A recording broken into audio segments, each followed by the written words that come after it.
Anamnesis. Este es un interrogatorio que brinda al profesional información muy relevante sobre la existencia de alguna enfermedad que pueda estar padeciendo el paciente.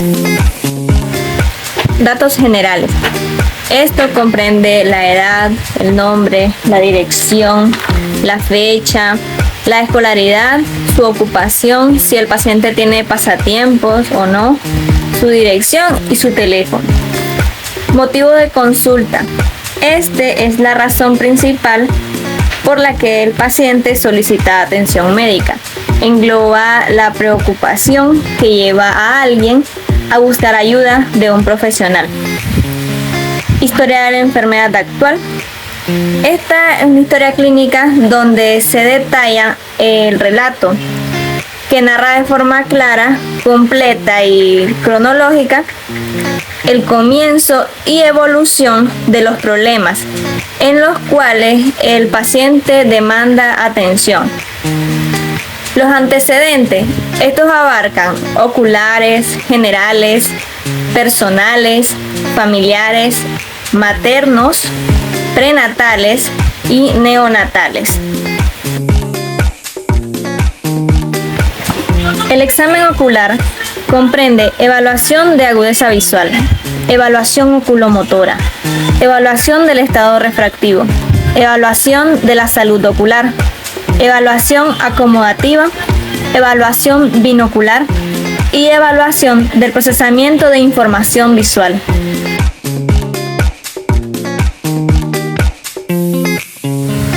Agudeza visual es la capacidad de distinguir detalles de forma nítida a una distancia y condiciones determinadas. Para poder realizar la evaluación de agudeza visual, realizamos diferentes tipos de test según la edad. En un recién nacido debemos priorizar si él ve o no ve, y con esto podemos realizar reflejos de alejamiento, que el niño intenta alejarse de las manos del examinador y de la estimulación luminosa. También el reflejo de fijación permite fijar y mantener una imagen sobre la fobia. En niños de 1 mes desarrollan el reflejo de fijación, de 2 meses de seguimiento. En niños de 3, 4 y 5 meses podemos realizar test de mirada preferencial, test de Teyen, prueba de resultado de oclusión, centra, sigue y mantiene, prueba 10 prismas, nistagmo optocinético, también llamado tambor optocinético. El tambor optocinético es un instrumento giratorio para evaluar la visión. Cuando el tambor gira, los ojos del sujeto o del niño están sujetos a un campo visual en movimiento, mientras el sujeto permanece inmóvil. A este fenómeno se le denomina nistagmo optocinético. En el test de mirada preferencial se exponen al paciente una serie de líneas alternas de un grosor determinado. La dificultad del test aumenta a medida que las líneas se vuelven más estrechas y el niño eventualmente pierde la atención y termina la prueba. Niños de 1 a 3 años podemos realizar los test de Dulces de Bock, test de Allen, test de Lea, test de ruedas rotas, test de figuras miniaturas, y todas estas pruebas se deben realizar a 3 metros. Dulces de Bock. El examinador colocará un par de dulces en la palma de la mano y la otra la dejará vacía. Le preguntará al niño si le gustan o le gustaría alguno de los dulces, cerrando las manos y dejando que el niño escoja la mano que tiene los dulces. Test de ruedas rotas.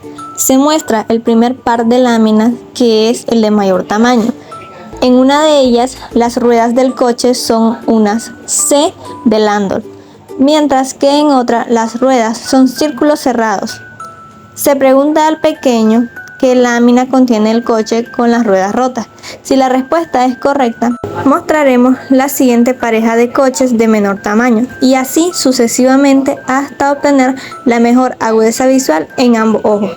Como siempre, lo realizaremos de manera monocular y luego binocular.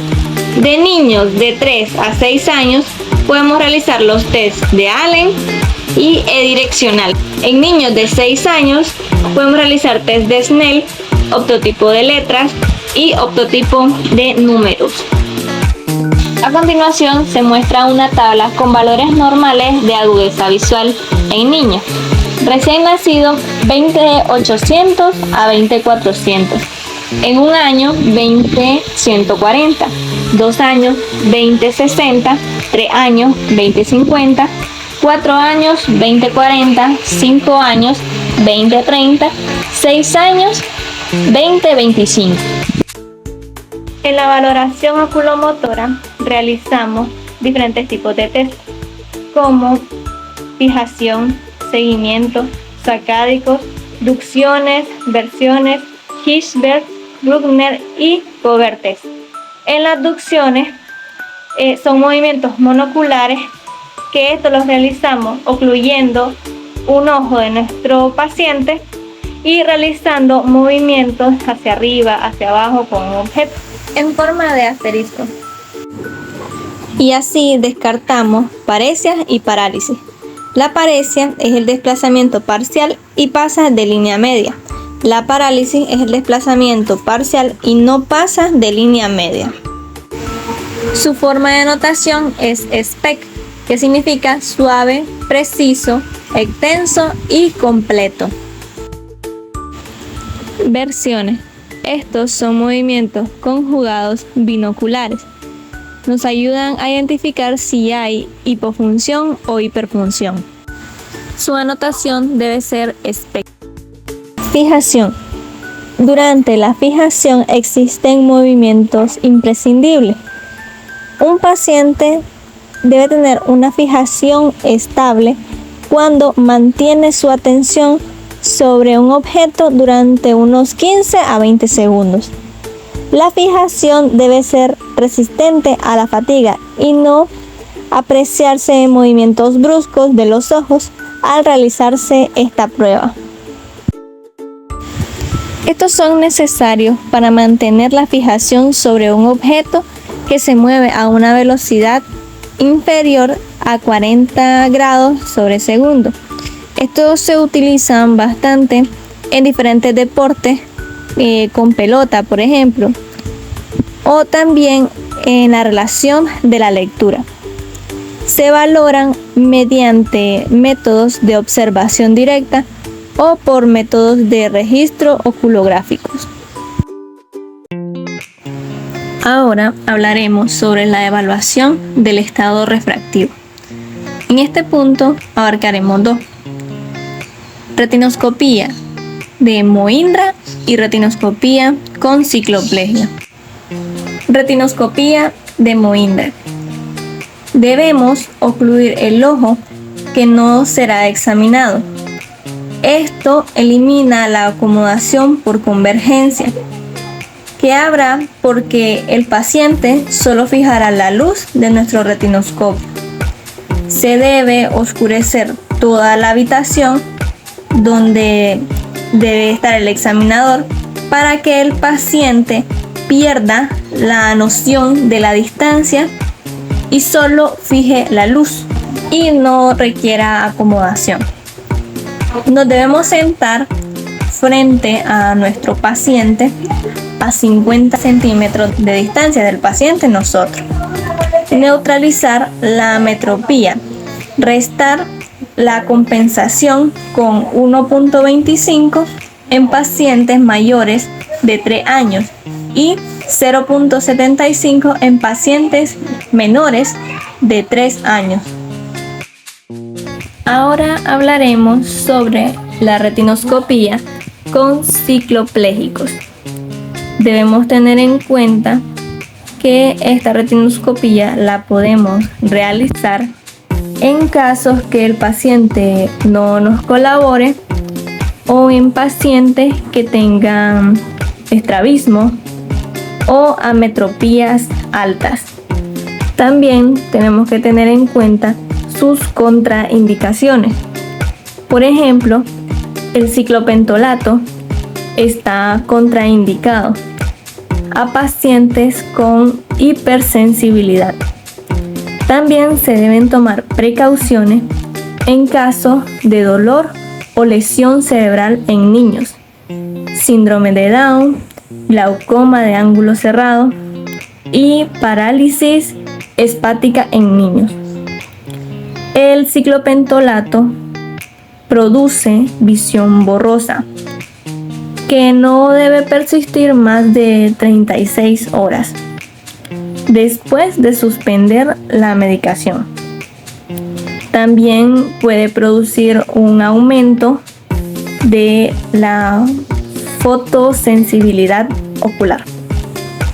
Bueno, en pacientes con ojos marrones puede ser necesario la instalación más frecuente o el uso de una concentración más elevada en que los pacientes con ojos azules para evitar una obstrucción sistémica excesiva. El paciente debe presionar con los dedos sobre el saco lagrimal durante la instalación y por 1 o 2 minutos. También para evitar el riesgo de alucinaciones en niños, se recomienda presionar el conducto nasolagrimal al hacer la instalación de las gotas.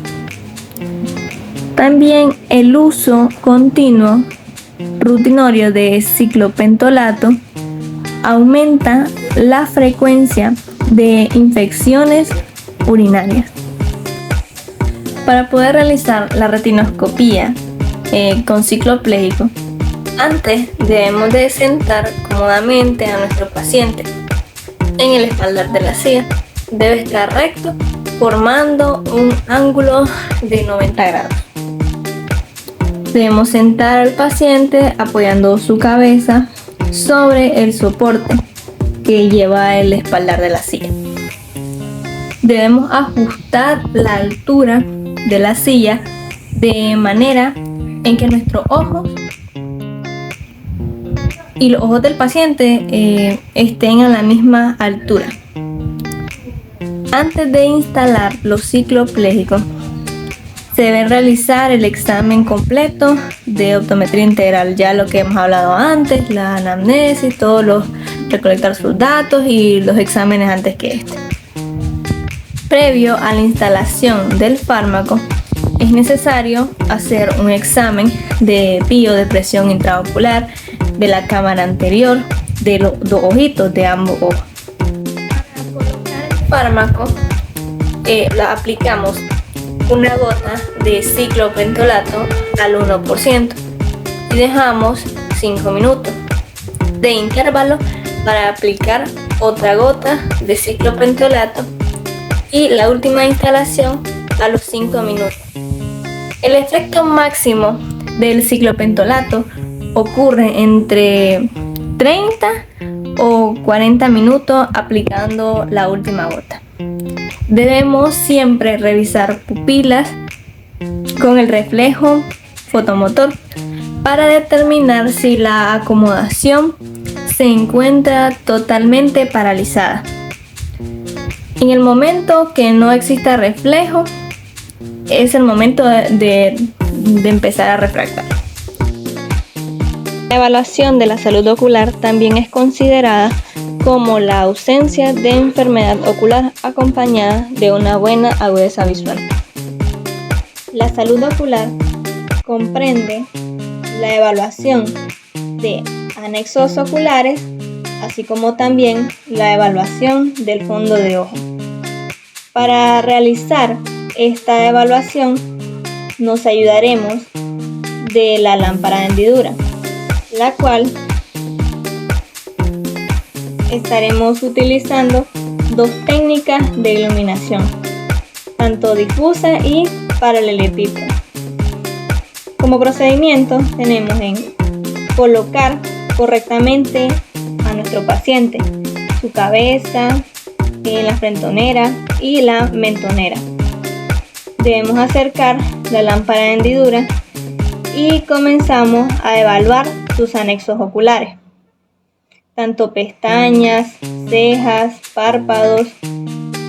En las pestañas nos interesa evaluar que estén limpias y que se encuentren en sus 2 filas normales.